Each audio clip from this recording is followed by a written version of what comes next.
안녕하십니까. 둔산동 동아쌤입니다. 지금 이제 학생이 쓴 건데요.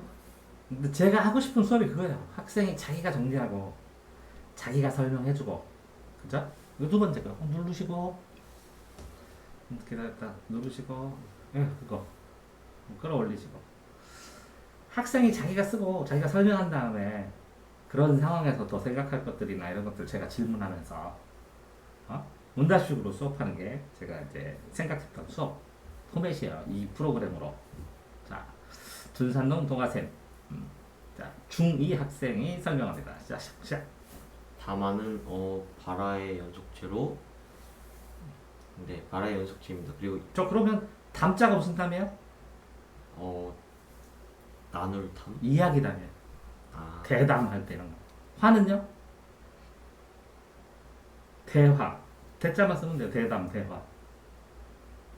말할 화예요. 또 이야기예요. 그러니까 대담, 대화. 발화가 뭐예요? 발화? 머릿속 생각이 음성언어로 표현하는 것. 발생시키는 거예요. 대화를. 간단한 거예요. 그럼 발문은 뭘까요? 발문?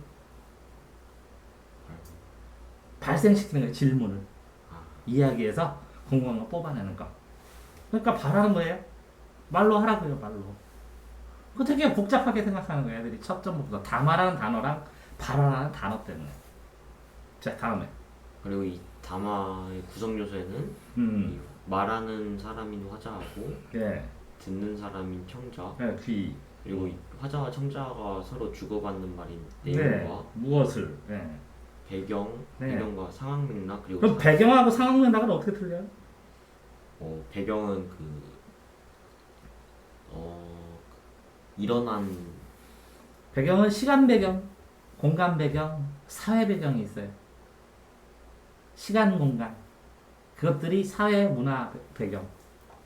근데 그것들이 흘러서 누가 누구에게 언제 어디서 육하원칙적 흐름. 이걸 상황 맥락이라고 그래요. 맥락이 뭐예요, 맥락? 흐름, 네, 흐름, 상황. 맥은 뭐예요, 맥? 락은 뭐예요? 즐거울라. 즐거울라? 맥락. 여기 경락 뛰는 거. 피가 흘렀을 때 콜딱콜딱 뛰는 거. 맥락. 흐름. 맥을 잡아라. 맥. 자, 다음. 그리고 이 담화의 특성은 네. 통일성과 응집성으로 나뉘는데 통일성은 발화 내용이 주제를 향해서 밀접하게 연관되어 있는 것입니다. 밀접성. 하나의 주제물. 뭉쳐서. 네. 그리고 응집성은 담화 구성 발화들이 형식적으로 긴밀하게 연결되어 있는. 그러니까 밀접하고 긴밀한 건 똑같잖아요. 그럼 어떻게 구분해요? 거의 이따가 나올 텐데. 저기 통일성은 본인이 써놨어요. 내용이라고 그러고. 통일성은 내용. 응집성은 형식. 이렇게. 구분 기준이. 네. 통일성은 뭐라고요? 내용. 찬성끼리, 반대끼리. 응집성은 뭐라고요? 형식. 논리적으로 그게 그래서 이렇게 원인 다음에 결과 나오고 뭐 이런 식으로 꼭 이어지는 거. 이해되세요? 네. 그러니까 저 통일성은 내용 찾아야 되고 응집성은 형식 찾아야 돼요. 본인이 써놓고도 포커스 키포인트가 아니라 전체 내용을 생각해서 그래요. 다음. 이 상황 맥락과 사회 문화적 맥락으로 나뉘는데 네. 상황 맥락은 이 담화의 해석에 영향을 주고 네. 장면 자체와 관련된 맥락입니다. 육하원칙으로 기본 요소, 기본 자체 요소. 다음에. 그리고 사회문화적 맥락은 마찬가지로 담화의 해석에 영향을 주는데 사회문화적 배경과 관습 등과 관련되어 있습니다. 그래가지고 이 관련되어 있는 것 중에는 역사적, 사회적 배경과 공동체의 가치, 신념, 그리고 문화 등이 있습니다. 자, 그러니까 뭐라고요? 상황적 맥락은 그 당사자들의 직접적인 거. 사회 문화는 그걸 비추어 알 수 있는 사회, 문화, 역사의 배경의 흐름. 간접적인 거. 됐어요? 네. 다음. 그리고 아까 그 응집성이 있었는데 이 응집성은 지시 표현과 접속 표현을 사용하여서 응집성이 되는 것입니다. 응집이 뭔데요? 모여 있는 거. 그렇죠. 연결해서 문장과 문장이 연결해진다고. 그러면 이걸 내가 뭘로 추락했어? 역삼각형이라고 했잖아요. 접속서나 특별한 지시어, 특별한 부사 이런 건. 왜? 나중에 표지어라 그래. 뭐라고요? 표지요. 써봐요. 표지어.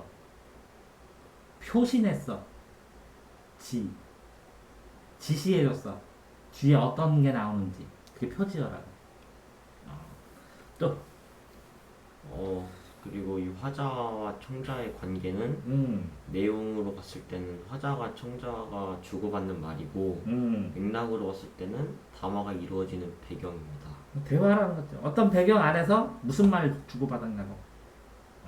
그러니까 어떤 상황 속에서 그 말을 주고받았냐가 더 중요하다는 거지.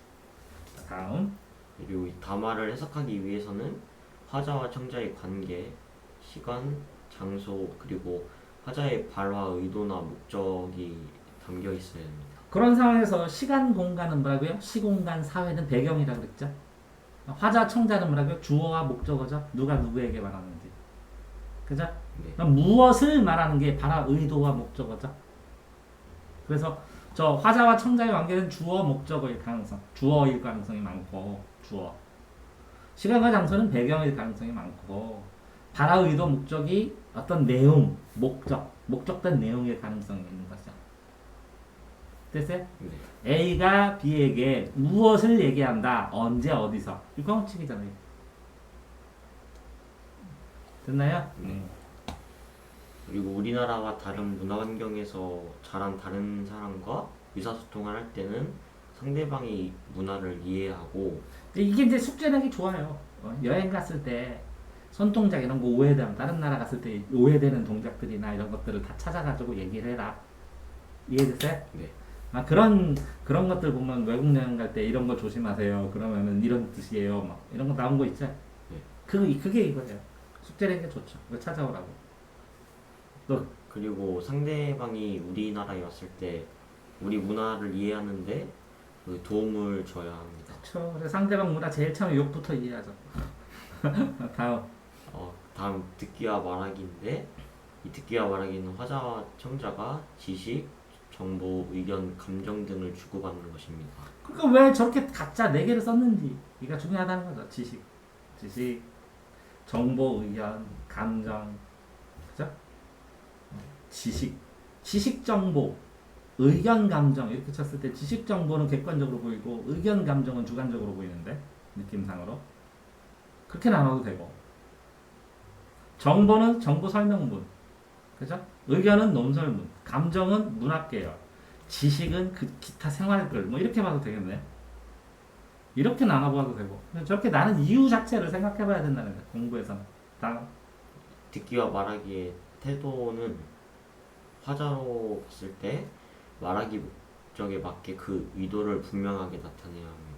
그런데 이제 말하기 목적에 맞게 그 의도를 분명하게는 나중에 보면 실제 말하기에서는 그냥 괜히 친한 척하다가 목적 가면서 집에 가기 전에 너 혹시 10만 원 있냐? 꺼내줄 수 있냐? 이렇게 말하지. 1시간 내내 다른 거 떠들다가. 네. 그리고 청자의 감정이나 태도 그리고 지식 수준 요것 때문에 그래요. 감정을 살리면서 태도, 미안하기도 하고 여러 가지 때문에. 그 다음에 상대방한테 돈 10만 원 있냐? 그러면 그거 전에 막 깔아놓은 거죠. 몇 번. 너랑 나랑 얼마나 친하고 잘 지내고 있어서 막 해서 그 근접성을 높인 다음에 꾸는 거죠. 그러니까 논리보다는 어떻게 보면 감정의 요소가 더 많을 수도 있어요. 다음. 그리고 듣는 인 청자의 태도는 화자의 말을 집중해서 듣고 그 의도를 잘 이해해야 합니다. 예. 그리고 그 화자가 말하면 적절하게 반응을 하는 오케이, 것이 맞아요. 이렇게 피드백을 해주는데 저런 학생만 있으면, 청자가 저런 학생만 있으면 얼마나 좋을까요? 그럼 선생님이 의도 분명하게 이거 시험 나와 하면서 딱 얘기를 해주죠. 근데 감정, 열정도 전달해야 되고, 아이를 가르치는 태도도 맞아야 되고, 그 지식 수준도 애 상황에 맞춰야 된다. 네, 또. 공감하며 이 대화하기는 상대방의 생각을 공감하여 대화하는 것입니다. 이렇게 공감을 이제 빨리 끌어낼 수 있는 방법이 이거예요. 수원 그래요. 강의할 때. 박수 두 번, 나면 딱, 딱. 이렇게 한 번 시키면 그 다음에 오른손 들어보세요. 그럼 잘 들어요. 뭔가 상대방한테 들어주기 쉬운 걸 하나, 두 개를 들어준 다음에 어려운 걸 부탁했을 때 그냥 어려운 걸 말했을 때보다는 훨씬 성공될 확률이 커요. 그래서 강의나 어떤 걸 했을 때 처음에 가서 박수 3번, 딱딱딱 치고 2번 착착착 해서 제가 이렇게 강의하는 동안에 여러분들이 딴 데 보거나 집중을 안 하시면 제가 손을 하겠습니다. 그러면 어떤 상황에서 전체를 다시 정리할 때 손 하고 딱 쳐다보고 있으면 사람들이 딱 손을 들어. 막 세만 하면 쫙쫙쫙 하면서 다시 딱 나가는 거예요. 이해됐어요? 네. 응. 그래서 신뢰감과 친밀감이 높아지게 됩니다. 네. 그러니까 자꾸 내가 시키는 대로 하게 되면 나중에 보면 이렇게 손을 보세요. 그럼 그 손 따라서 봅니다. 사람들 이렇게 손 따라서 이렇게 따라가요. 진짜로. 집중이 잘 돼요. 자, 다음. 그리고 소극적 들어주기와 적극적 들어주기가 있는데 네. 소극적 들어주기란 몸짓이나 표정으로 네. 상대방의 말에 집중하고 있음을 보여줘야 합니다. 엄청 고수네요. 표정만으로 눈 찔룩하면서. 오. 네. 그리고 상대방이 말을 이어갈 수 있도록 격려하는 것도 중요합니다. 진짜 뭐 고개를 끄덕끄덕 하는 것만으로도 되게. 근데 수업을 하는데 애가 아무 말도 안 해요. 알겠니? 자꾸 물어보는 거야, 선생님이. 그래서 수업을 할 때 알겠니? 알겠니? 이렇게 물어보는 거는 애가 피드백을 안 해주니까 확인하고 싶은 거야. 끄떡끄떡을 해주면 이해하고 넘어갔구나 하고 또 설명하고 그러는데 가만히 있는 애들이 있어요. 말도 안 하고. 그리고 적극적 들어주기는 상대방이 한 말을 요약하는 것이 중요하고 네. 상대방이 한 말의 의미를 다시 재구성해서 생각해보는 것도 중요합니다. 그러니까요. 선생님이 하신 말씀이 적극적 말하기는 요약하고 재구성하라는 얘기죠. 맞죠? 네. 이렇게 하면 애들 선생님 맞아 더 넘어가죠. 이런 얘기입니다. 이게. 그렇게 할 수 있는 학생이면 엄청 똑똑한데 건방져 보일까봐 이렇게 하면 안 되겠지? 하는데 이게 항상 쓰는 건 아닙니다. 보통은 소극적을 주로 하는데 적극적 말하기를 그 타이밍에 상대방이 그 타이밍이 이때 해주면 상대방에게 얼마나 그 적극적 말하기의 피드백이나 요약이 마음이 시원하네. 그러니까 상대방이 말을 하는데 뭐 보통 사회자들도 저렇게 적극적 말하기를 하고 요약을 하기도 하고 재구성해갖고 압축 정리하기도 하는데 늘어지는 걸 딱 압축시키는 능력도 있어요. 저렇게 하면. 다음. 소극적 들어주기와 이 적극적 들어주기를 포함한 공감하며 대화의 효과는 상대방이 자신의 이야기를 더 많이 할 수 있게 되고 맞죠. 상대방이 자신의 말을 들어주는 사람을 신뢰하게 되고 네. 그 사람에게 친밀감이 생기게 됩니다. 그래서 이제 달변가보다 눌변가. 근데 잘 들어주는 사람이 말을 더 잘하는 거예요. 그러니까 이제 일화가 있는데 그래서 어떤 유명한 대통령이 있어요. 어떤 장군이 있어요. 장교가 있어요. 와가지고 막 이게 달변가가 얘기하면 근데 이건 뭡니까? 막 이건 뭡니까? 막 얘기하면 이건 뭡니까? 그렇게 해주십시오. 끝 하고 갔어요. 이해돼요? 네. 그러니까 그 대통령은 막 2-3시간 동안 열심히 설명했는데 나중에 보니까 그 장교가 원하는 대로 딱 하게 됐어요. 이거 해주십시오. 자기가 말했기 때문에 또 안 해줄 수도 없게. 이해돼? 네. 그러니까 피드백을 통해서 리액션을 통해서 자기가 원하는 쪽으로 이렇게 끌고 가는 거거든요. 엄청나게 고단수 대화 기술이에요. 또 말하는 사람은 네가 말을 더 많이 하잖아요. 근데 내가 계속 들어주잖아요. 그러니까 자기가 맞게 하고 있다고 생각해요. 자기 논리로. 그랬는데 자꾸 물어보는 거죠. 근데 그래가지고 저녁에 뭐 하실 거예요? 뭐 할 거예요? 뭐 이렇게 자꾸 끌어다 보면 자기가 자기 입으로 얘기하게 돼요. 근데 이제 상당히 어떻게 보면 기분 나쁜 화술을 줄이세요. 왜? 나는 실컷 말했는데 저 사람 질질 끌려간 것 같으면 당했다 이런 생각이 들어. 자, 다음. 그리고 상대방의 고민을 해결할 실마리를 찾게 해줄 수 있습니다. 그러니까 이제 질문 대답을 하면서 이거에 대해서도 고민하는 거니? 그럼 맞아. 내가 그 전에 생각 못했는데 말하고 나니까 속시하고 나니까 내가 고민하는 게 이건 것 같아. 아까 그거 말하는 건 취소. 나는 이게 맞는 것 같아. 내 생각에. 이렇게 왜? 안에 속 안에 쌓여있던 거를 표출해가지고 이거를 정리하게 만들어주는 거예요. 다음. 다음 단원으로 넘어가서 운율이란 이 시에서 나타나는 말의 가락을 뜻합니다. 리듬. 운하고 율도 다르거든요, 사실은. 근데 이제 중학교 수준에서 그냥 리듬, 반복된 리듬감 하면 돼요. 이 운율을 형성하는 요소는 5개가 있는데 같거나 비슷한 소리가 반복되고 소리니까 이거 뭐라고요? 성률. 또 그리고 같거나 비슷한 소리 같거나 비슷한 시어나 시구 등이 시어는 1개고 식구는 2개 이상의 시의 단어예요. 반복법. 일정한 글자 수가 반복되고 그러면 수율. 일정한 수의 음보가 반복되거나 보율이에요. 읽는 거.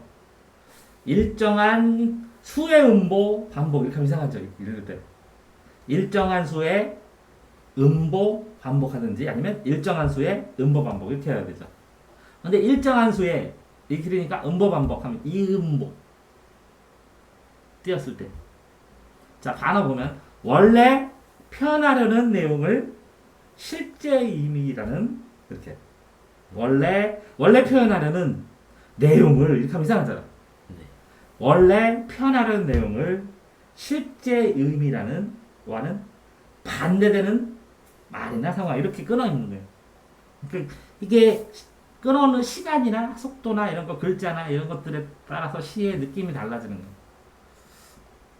또 그리고 같거나 비슷한 문장 구조가 반복됐을 때 문장에 뭐라고 했어요? 품사 말고 뭐라고 했어요? 문장, 통사구조입니다. 통사, 문장론은 통사론이라고 했죠. 통사론. 주어, 목적어 이런 거. 보어. 단어는 품사론이라고 했고. 아, 또요. 효과는 리듬감이 나타나 소리내어 읽는 재미가 느껴집니다. 노래 시가. 그리고 화자의 정서에 이해를 할 수 있게 됩니다. 정서가 뭐예요? 정서? 마음, 감정 감정. 서술이에요. 시인이 말하고자 하는 내용과 어우러져서 주제를 부각시키고 독자의 강한 인상을 나타내요. 리듬에 포커스가 되어 있는 게 있어요. 어떤 리듬에서는 강하게 압축시켜라, 속여라 이렇게. 그러면 노래를 하더라도 하이라이트가 있잖아. 다음 단어는 원래 표현하려는 내용을 실제 의미하는 반대되는 말이나 상황을 뜻합니다. 음. 단어의 효과는 겉 의미와 속 의미는 달라 유도 파악은 쉽게 되지 않지만 화자의 심리나 등장인물의 상황을 깊게 드러낼 수 있습니다. 상황에 반대되는 말을 하는 거예요. 의도 파악이 쉽지 않다는 거는 의도 파악 쉽게 돼요. 반어법. 상황을 못 읽는 거지. 맥락을. 엄마가 공부를 딱 하고 있는데 숙제도 안 하고 있는데 잘했다 하고 들어갔어. 이상한데 엄마 비꼬나? 나 혼내는 거구나 이렇게 알아야 되는데 못 알아채는 거야. 아니, 저거 반어 제일 힘들어요. 저 반어가 제일 먼저 해. 단어 중에 제일 많이 쓰는 게 맘대로 해. 그거. 맘대로 할 거야? 아니요. 아니 부모 맘대로 하라고. 그들이 지 맘대로 해, 애들이. 그러니까 반어를 이해 못한 거야. 맘대로 해 하고 가잖아. 엄마가 들어가잖아. 그럼 찜찜하다니까 어떻게 해야 되지? 그러다 또 게임하잖아. 반어법을 모르는 거야. 또 역설은 겉보기에는 모순이지만 이 대상에 관한 통찰을 통해 얻은 이 통찰이 어마어마하게 힘들어요. 역설. 그 통찰의 효과, 이 두 개가 충돌됐을 때 통찰의 효과를 명확하게 이해를 하면 그거를 더 수준 높게 이해할 수 있는데 이 통찰의 효과를 알지 못하기 때문에 그냥 모순된 것만 찾죠. 찾기는 쉬워요. 두 개가 이게 두 개가 근데 같은 하나의 현상을 두 개로 보는 것이지 따로따로 쓰면 안 돼요. 역설 쓰라고 그랬더니 애들이 응? 소리가 없고 아우성이다 이렇게 쓰면 안 된다고. 하나의 상황이라 소리 없는 아우성이라고. 이 아우성이 두 가지 성향이 둘 다 보여야 된다고. 이해돼요? 네. 그러니까 착한 악마라는 하나의 덩치가 있는 거지 착한 거 있고 악마 있고 이런 게 아니야. 이해돼요? 네. 자, 그래서 반어와 역설 그 예시된 거는 동화샘 반어 역설 이렇게 치면 예시된 거 설명된 거 있거든요. 그 영상 하나 더 보시길 권합니다. 또 역설의 효과는 모순된 표현 이면의 진실이 강조가 됩니다. 그러니까 그 진실이 모순된 두 개가 동시에 존재 못하는데 그것으로 인해서 더 한참 높은 진실을 뭐하냐 뭐 그런 게 이거지. 뜨거운 아이스크림이거든. 아이스크림을 튀겼어 순식간에. 그래가지고 안에는 아이스크림인데 이게 튀겨가지고 뜨거워 바깥에는. 그래서 뜨거운 걸 깍 씹었더니 안에 시원한 아이스크림이 딱 나오는 그런 제품이 생기는 거죠. 이해돼? 네. 또 모순된 표현에 따라 어떤 의미가 담겨 있는지 깊이 생각할 수 있게 됩니다. 근데 그게 쉽지 않다는 거죠. 그리고 독자에게 주의를 주고 참신한 느낌을 주게 합니다. 새로운 느낌이 있었지. 왜? 이해를 못하니까 자기가. 아, 왜? 이 두 개가 다 따로따로인 것 같은데 이렇게 합쳐서 있지 이렇게. 그죠? 네. 역설 만들어 보라는 거 숙제 무지하게 많이 나오는. 뭐 있어요? 만들어 봐요. 어, 뭐가 있지? 과거의 미래? 아니. 뭐가 그거 있지? 쉽지 않다는 거지. 이거 만들어 달라고 막 지식이나 엄청나게 많이 물어봐요. 자, 그래서 이거 숙제 많이 내나 봐요. 지식인 애들은. 수고하셨습니다.